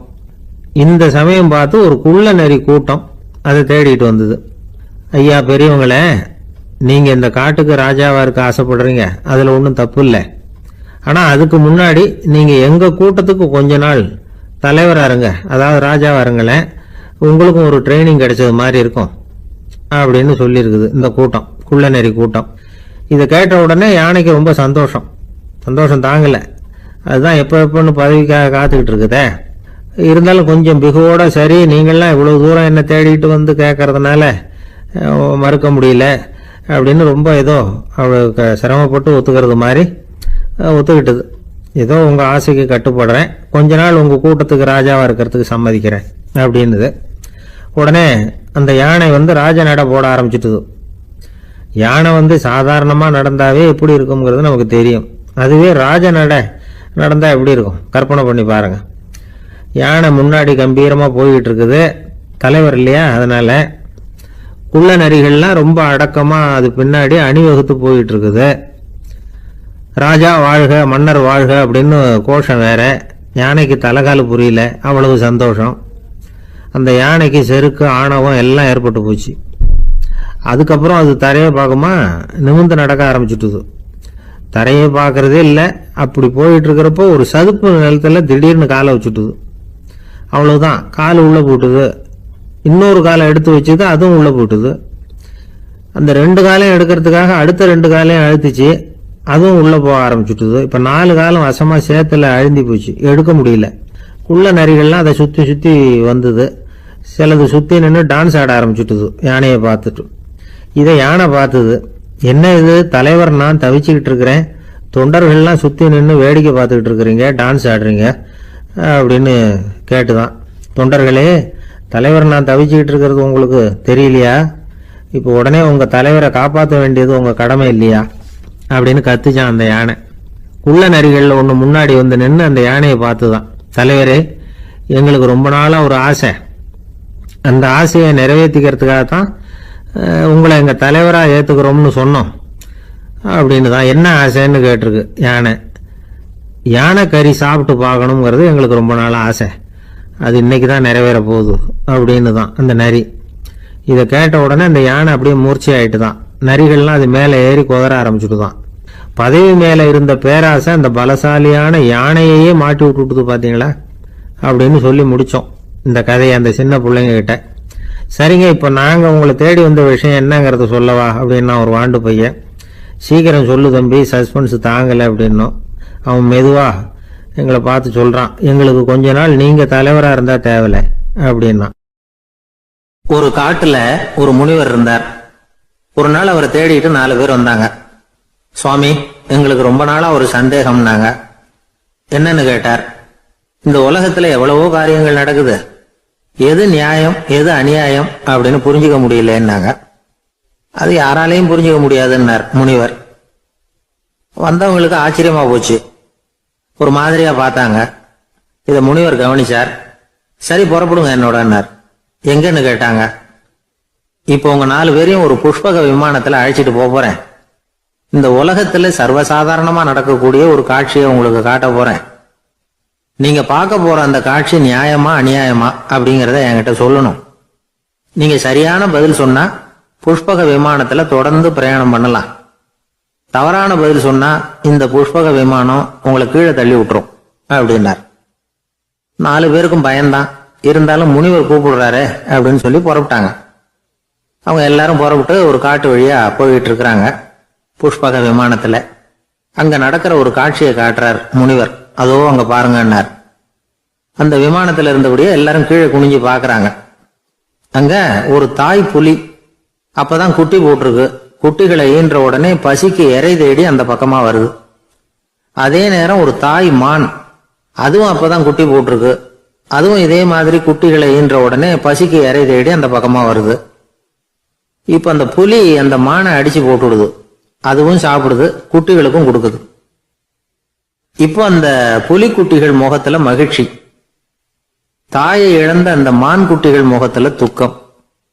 இப்போ அந்த முனிவர் 4 பேர்கிட்டையும் கேட்கிறார், நீங்க இங்க பாத்தீங்களே, இதுல எது நியாயம் எது அநியாயம்? ஒவ்வொருத்தரா சொல்லுங்க. உங்க பதில் சரியில்லைன்னா இந்த விமானம் உங்களை கீழே தள்ளி விட்டுரும், சொல்லுங்க பார்க்கலாம்னார். முதல்ல ஒருத்தன் சொன்னான், அந்த புலி செஞ்சது சரிதாங்க, அது பசிக்கு அதுதான் ஆகாரம், தன்னுடைய பசிக்கு தானே இறை தேடிக்கிட்டது, அதுல என்ன தப்பு, அவ்வளவுதான், அதனால புலி செஞ்சது நியாயம்தான் அப்படின்னா. அவ்வளவுதான், அந்த விமானம் அவனை அப்படியே கீழே தள்ளி விட்டுட்டுது. அதனால அவன் கொடுத்த பதில் சரியில்லை அப்படிங்கிறது புரிஞ்சு போச்சு. இப்ப 2வது ஆளு சொன்னான், புலி செஞ்சது பாவம், அந்த தாய்மான் என்ன தப்பு பண்ணிச்சு, இப்ப அந்த குட்டிகளுக்கு யாரு ஆதரவு, அதனால புலி செஞ்சது அநியாயம் அப்படின்னா. அவ்வளவுதான், அவனையும் கீழே தள்ளி விட்டுடுது அந்த விமானம். இந்த பதிலும் சரியில்லை அப்படின்னு ஆயிட்டுது. இப்ப 3வது ஆள் வந்தான். முதல்ல 2 பேர் கீழே விழுந்ததை பார்த்துக்கிட்டு இருந்தான். அதனால அவன் சொன்னான், ரெண்டுமே நியாயம்தாங்க, புலி இறை தேடினதும் இயற்கை, அதுக்கு மான் இறையானதும் இயற்கை, அதனால இதுல ஒன்றும் தப்பு இல்லைன்னா. அவ்வளவுதான், அவனையும் அந்த விமானம் கீழே பிடிச்சி தள்ளி விட்டுது. இப்ப 4வது ஆள் வந்தான். முனிவர் கேட்டார், நீயாவது சொல்லுப்பா, இந்த செயல்ல எது நியாயம்னார். அவன் தெளிவா பதில் சொன்னான். அதாவது என்ன சொன்னான்னா, எனக்கு தெரியல அப்படின்னா. அவனை விமானம் கீழே தள்ளல, சௌரியமா அழைச்சிட்டு போட்டுது. இவனும் பிரயாணம் சௌக்கியமா பண்ணானா. ஆக இதுதான் சரியான பதிலுங்கிறத முனிவர் உணர்த்தினார். இந்த கதையிலிருந்து நாம புரிஞ்சுக்க வேண்டியது என்னன்னா, இந்த உலகத்துல எவ்வளவோ காரியங்கள் நடக்குது, அதெல்லாம் ஏன் அப்படி நடக்குதுங்கிறதுக்கு எப்பேற்பட்ட பண்டிதராலும் பதில் சொல்ல முடியாது. தெரியாததை தெரியாதுன்னு ஒத்துக்கிட்டா வாழ்க்கை பிரயாணம் சுகமா இருக்கும். அதனால தேவையில்லாத விஷயங்களை புரிஞ்சுக்கிறதுக்கு நேரத்தை செலவு பண்ணிட்டு இருக்க கூடாது. வாழ்க்கையை குழப்பிக்க கூடாது. வாழ்க்கைக்கு தேவையானது என்னவோ அதை மட்டும் புரிஞ்சுக்கிட்டா போதும். இந்த காலத்து ஆள் ஒருத்தன் ஒரு பெரியவரை தேடி வந்தான். ஐயா, ஒரு சந்தேகம்னா. என்ன உன்னுடைய சந்தேகம்னார். பகுத்தறிவுன்னா என்ன, விதின்னா என்ன அப்படின்னு கேட்டான். இதுக்கு அவரு, இப்போ உன்னுடைய வலது கால தூக்குன்னார். தூக்கணும். சரி, இப்போ உன்னுடைய வலது கால கீழே இறக்காம உன்னுடைய இடது காலையும் தூக்குன்னார். தூக்கணும். பொத்துன்னு கீழே விழுந்துட்டான். பெரியவர் சொன்னார், உன்னால ஒரு காலை தூக்க முடிஞ்சது, அதுதான் பகுத்தறிவு. 2 கால்களையும் ஒரே சமயத்துல தூக்குனா அடிபடும், அப்படிங்கிறது தான் விதி அப்படின்னு விளக்கம் கொடுத்தார். இவன் தன்னுடைய விதியை நொந்துகிட்டு இடுப்பை பிடிச்சுக்கிட்டு அங்கிருந்து நடந்து போயிட்டான். ஒரு ஊர்ல ஒரு கோயில் இருந்தது. ரொம்ப பழைய கோயில். உள்ள போறதுக்கே பயமா இருக்கும். எந்த நேரத்துல இடிஞ்சு விழுந்துருமோ அப்படிங்கிற பயம். அப்படி இருந்ததுனால யாரும் துணிஞ்சு சாமி கும்பிடுறதுக்கு அங்க போறதில்ல. கோயிலுக்கு வர்ற கூட்டம் கொஞ்சம் கொஞ்சமா குறைய ஆரம்பிச்சுட்டுது. கோயில் நிர்வாகிகள் எல்லாரும் கூடி உட்காந்து பேசினாங்க. என்ன பண்ணலாம்னு யோசனை பண்ணாங்க. எந்த இடம் மோசமா இருக்கோ அந்த இடத்த பழுது பார்த்தாங்க. அங்க எங்க வர்ணத்தை பூசி கொஞ்சம் அழகுபடுத்தி பார்த்தாங்க. ஏதோ இந்த ஊர்ல கோயில்னு ஒண்ணு இருக்கு, அது மக்களுக்கு தெரியணும் அப்படிங்கிறதுக்காகத்தான் அப்படிலாம் பண்ணாங்க. இருந்தாலும் கோவில் இருக்கிற நிலைமை மக்களுக்கு தெரியும். அதனால அங்க வர்றது குறைச்சிக்கிட்டாங்க அவங்க. ஒரு கட்டத்துல யாருமே வர்றதில்ல. நிலைமை அந்த அளவுக்கு ஆயிட்டுது. மறுபடியும் கோவில் நிர்வாகிகள் கூட்டம் நடந்தது. இந்த கூட்டம் கூட கோயிலுக்கு உள்ள நடக்கல, இடிஞ்சு விழுந்துருமோங்கிற பயம். அதனால வெளியில தான் உட்காந்து கூட்டத்தை நடத்தினாங்க. ஏன்னா உள்ள போறதுக்கு அவங்களுக்கும் துணிச்சல் கிடையாது. எந்த நேரமும் விழுந்துரும் போல இருந்தது. அது வழியா போறவங்க கூட வேகமா அந்த இடத்த கடந்து போக ஆரம்பிச்சுட்டாங்க. கோவில் நிர்வாகிகள் வெளியில உட்காந்து கூட்டம் போட்டாங்க இல்லையா, அந்த கூட்டத்துல 4 தீர்மானங்களை நிறைவேற்றினாங்க. அது என்ன 4 தீர்மானம்னா, முதல் தீர்மானம், இந்த கோவிலை இடிப்பது அப்படிங்கிற முடிவை இந்த கமிட்டி மிகவும் வருத்தத்துடன் ஏற்றுக்கொள்ளுகிறது அப்படின்னு நிறைவேற்றினாங்க. இதுக்கு பதிலா இன்னொரு கோவிலை உடனடியாக கட்டி முடிச்சுடணுங்கிறது 2வது தீர்மானம். 3வது தீர்மானம் என்ன தெரியுமா?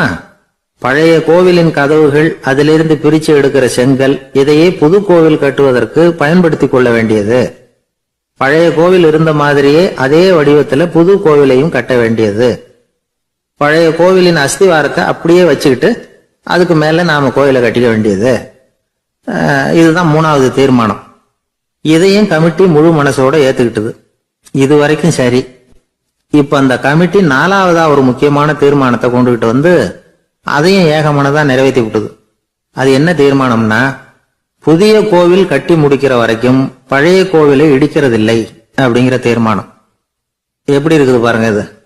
பழசை இடிக்காத வரையில அதே இடத்துல புதுசா எப்படி கட்ட முடியும்? பல விஷயங்கள்ல நாம நடந்துகிற முறையும் இப்படிதான் இருக்குதான். வாழ்க்கையில முன்னேறணும்னு ஆசைப்படுவோம். அதே நேரத்துல அந்த முன்னேற்றத்துக்கு எது தடையா இருக்கோ அதை விட்டு விடுறதுக்கும் மனசு வராது. வெளிநாட்டுல ஒரு பெரிய விருந்து நடந்துகிட்டு இருந்துதான். எல்லாரும் மது கோப்பையும் கையுமா அலைஞ்சுகிட்டு இருக்கிறாங்க. ஒருத்தர் மட்டும் கையில எதுவும் இல்லாம ரொம்ப நல்ல பிள்ளையா சாதுவா ஒரு ஓரமா தனியா உட்கார்ந்து இருக்கிறார். அவர்கிட்ட நெருங்கி, வாங்க மது சாப்பிடலாம் அப்படின்னு கூப்பிட்டாங்களாம். என்ன வற்புறுத்தாதீங்க, நான் என் மனசுக்குள்ள உறுதியா தீர்மானம் பண்ணிவிட்டேன் அப்படின்னாராம். என்ன தீர்மானம் பண்ணிருக்கீங்க அப்படின்னு கேட்டிருக்காங்க. ஏற்கனவே முழு போதையில் இருக்கும் பொழுது மறுபடியும் மது கோப்பையை தொடரதில்லை அப்படின்னு தீர்மானம் பண்ணிருக்கேன் அப்படின்னாராம். ஒரு ஊர்ல ஒரு பெரியவர் இருந்தார். ஒரு நாள் அவரை தேடி ஒருத்தர் வந்தார். ஐயா, நான் கடவுளை பரிபூர்ணமா நம்புறேன் அப்படின்னார். சரி, அந்த நம்பிக்கை உனக்கு எப்படி வந்ததுன்னு கேட்டார் இவர்.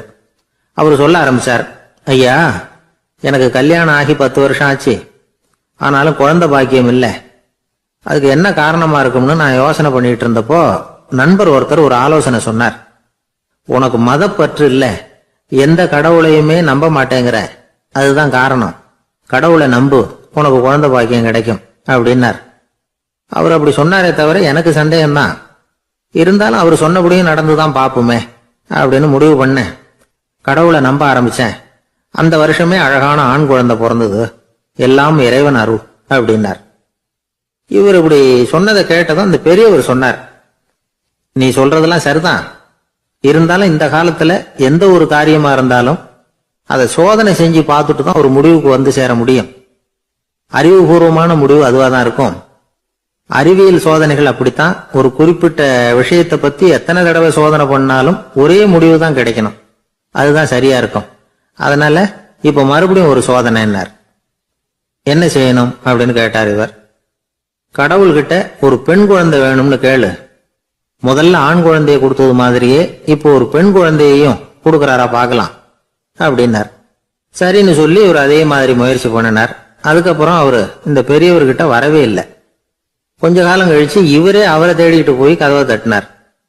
அவர் கதவை திறந்தார். என்ன ஆச்சு, கடவுள் கண் திறந்தாரா அப்படின்னு கேட்டார். அவரு அந்த சமாச்சாரம்லாம் நமக்கு வேணாம் சார். முதல் தடவை அது ஏதோ தற்செயலா ஏற்பட்ட ஒரு சாதகம். இப்ப நீங்க 2வது தடவை சொன்ன பிறகு தினமும் கடவுளை வேண்டிக்கிட்டு தான் இருக்கிறேன், ஒன்னும் நடக்கல அப்படின்னார் ரொம்ப விரக்தியா. ஒரே ஒரு தோல்வியில உங்க நம்பிக்கை எல்லாம் பறந்து போயிடுது பாத்தீங்களா அப்படின்னார் அந்த பெரியவர். எல்லாம் நல்ல விதமா நடக்கிற வரைக்கும் நம்பிக்கை, எதிர்பார்த்தது தோல்வியில முடிஞ்சுட்டுதுன்னா அவநம்பிக்கை. மற்றவர்கள் பேர்ல வைக்கிற நம்பிக்கை எந்த நேரத்திலையும் விவகாரமாகி விடக்கூடிய சாத்தியம் உண்டு.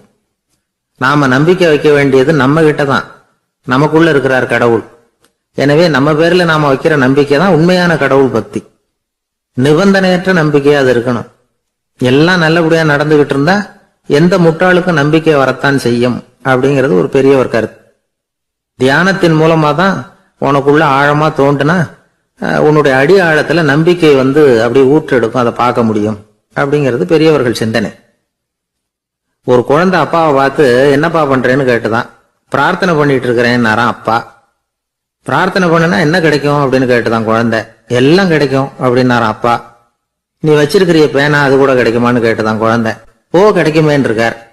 அப்படின்னா அந்த பேனாவை என்கிட்ட கொடுத்துரு, நீ பிரார்த்தனை பண்ணி வேற பேனா வாங்கிக்கோ அப்படின்னு தான் அந்த குழந்தை. ஒரு ஊர்ல ஒரு குரு இருந்தார், ஜென் குரு. அவரை தேடிட்டு ஒரு மன்னர் வந்தார். வந்தவர் ஜப்பான் மன்னர். தோட்டக்கலையை பத்தி தெரிஞ்சுட்டு போறதுக்காக அவர் வந்தார். எப்படி தோட்டம் அமைக்கிறது அப்படிங்கறத பத்தி அந்த குரு விவரமா சொல்லி கொடுத்தாரு. 1 நாள் 2 நாள் இல்ல, 3 வருஷம் கத்து கொடுத்தார். அதுக்கப்புறம் சொன்னார், நான் கத்து கொடுத்துட்டேன், இனிமே நீங்க போகலாம், போய் தோட்டம் அமைக்கலாம், அதுதான் உங்களுக்கு பரிசை. தோட்டம் அமைச்ச பிறகு சொல்லி அனுப்புங்க, நான் வந்து பாக்குறேன். நீங்க இங்க என்னவெல்லாம் கத்துக்கிட்டீங்களோ அதையெல்லாம் அங்க செயல்முறையில செஞ்சு காட்டுங்க அப்படின்னு சொல்லி அனுப்பி வச்சார். மன்னர் போனார். அரண்மனைக்கு பக்கத்திலேயே ஒரு பெரிய தோட்டத்தை உண்டு பண்ணினார். அழகான மரங்களையும் செடிகளையும் உருவாக்குனாரு. கிட்டத்தட்ட 1000 தோட்டக்காரர்களை பயன்படுத்தி 3 வருஷங்கள் முயற்சி பண்ணி அந்த அழகான தோட்டத்தை உருவாக்கினார். குரு கிட்ட இருந்து செய்தி வந்தது, நாளைக்கு வந்து தோட்டத்தை பாக்குறேன் அப்படின்னு. மன்னர் உடனே சுறுசுறுப்பாயிட்டார். முதல் நாளே தோட்டத்தை சுத்தப்படுத்தினார். ராத்திரி பூரா யாரும் தூங்கல. எல்லாருக்கும் தோட்டத்தை ஒழுங்குபடுத்துற வேலை. அது அந்தந்த இடத்துல ஒழுங்கா இருக்குதா அப்படின்னு சரி பார்த்தாங்க. ஒரு தவறும் இல்லாத வகையில அதை ஒழுங்குபடுத்தினாங்க. மறுநாள் குரு வந்தார், தோட்டத்தை பார்த்தார். அவருக்கு கோபம் வந்துட்டுது. மன்னருக்கு ஆச்சரியம், எப்பவும் சிரிச்சுக்கிட்டே இருக்கிறவர் இப்ப எப்படி இருக்கிறாரு அப்படின்னு. மெதுவா குரு கிட்ட போய் எல்லாம் சரியா தானே இருக்குது அப்படின்னார். எல்லாம் சரிதான், ஆனாலும் எங்கே அந்த பொன்னிற காற்று அப்படின்னார். உதிர்ந்த இலைகள், பொன் மஞ்சள் நிற இலைகள் காற்றில் அப்படி புரண்டு ஓடுவதை நான் பார்க்க முடியவில்லையே அப்படின்னாராம். அது இல்லாம இந்த தோட்டம் உயிரோட்டம் உள்ளதா இருக்காது, இதுல பாடல் இல்லை, ஆடல் இல்லை, அதெல்லாம் இல்லாம இந்த தோட்டம் ரொம்பவும் செயற்கையா தெரியுதுன்னாராம். மன்னர் இப்பதான் யோசனை பண்ணார். கீழே கிடந்த காஞ்சி போன இலைகள் மட்டும் இல்ல, மரத்துல இருந்த காஞ்சி போன இலைகளையும் அப்புறப்படுத்தி சுத்தமா வச்சிருக்கிறார். இறப்பும் வாழ்க்கையினுடைய ஒரு பகுதி தான். மரணம்ங்கிறது வாழ்க்கைக்கு எதிரானது அல்ல, அதை நிரப்பும் ஒரு பகுதி தான் அது. மரணம் இல்லையில் வாழ்க்கையே இல்லை அப்படிங்கிறது பெரியவங்க கருத்து. இப்ப அந்த தோட்டம் அழகா தான் இருக்குது, இருந்தாலும் அது ஒரு ஓவியம் மாதிரி உயிர் இல்லாமல் இருக்கு. குரு ஒரு வாளியை கையில எடுத்துக்கிட்டார். தோட்டத்தை விட்டு வெளியில போனார். ஏற்கனவே வீசி எறிந்த அந்த சருகுகளை எல்லாம் அள்ளி கொண்டுட்டு வந்தார். உள்ள எல்லா இடங்கள்லயும் அதை வீசினார். உடனே காத்து அந்த காய்ந்த சருகுகளையும் பழுத்த இலைகளையும் அசைக்க ஆரம்பிச்சுட்டுது. இப்போ அங்க சலசல சத்தம், சங்கீதம், இலைகளின் நடனம். ஓவியம் மாதிரி இருந்த அந்த தோட்டத்துக்கு இப்ப உயிர் வந்துட்டுது. இதுதான் அந்த பொன்னான காற்று அப்படின்னாராம் குரு. மன்னருக்கு புரிஞ்சுது. மிகப்பெரிய ஜென் கேள்வி ஒன்று உண்டு. உம்மான் அப்படிங்கிற ஒரு பெரிய குருவை பார்த்து துறவி ஒருத்தர் கேட்டாராம், இலைகள் எல்லாம் கீழே விழுந்து மரங்கள் மொட்டையாக இருக்கும் பொழுது என்ன நடக்கும்? இதுதான் கேள்வி. இதுக்கு உம்மான் சொன்ன பதில் பொன்னான காற்று, தி கோல்டன் விண்ட் அப்படின்னாராம். இதுக்கு என்ன விளக்கம்னா, உன்னுடைய எண்ணங்கள் எல்லாம் உன்னுடைய மனசிலிருந்து கீழே விழுந்து உனது உள்ளுணர்வானது மொட்டையாக நிற்கும் நிலைதான் அது. உனது வேர்களின் அருகில் காற்று வீசுகிறது. எல்லா எண்ணங்களும் உன்னிலிருந்து வெகு தூரத்துக்கு புரண்டு கொண்டே சென்று விடுகிறது. நீ அவற்றை கடந்து விட்டால் நீ அவைகளுக்கெல்லாம் மேலெழுந்து கீழே பார்ப்பவனைப் போல நிற்க ஆரம்பித்து விடுவாய். அதுதான் தியானம் என்பது அப்படின்னு சொல்றாங்க. தியானம்ங்கிறது எண்ணத்துக்கு எதிரானது இல்ல. தியானம்ங்கிறது எண்ணங்களை கடந்து செல்வதுதான். அதுக்கப்புறம் நாம பொன்னிற காற்றுல ஆட ஆரம்பிச்சிருவோம். இதுதான் பெரியவர்கள் சொல்றது. என்கிட்ட ஒருத்தர் தோட்டம் அமைக்கணும்னு யோசனை கேட்டு வந்தார். எல்லாம் சொல்லி கொடுத்தேன்.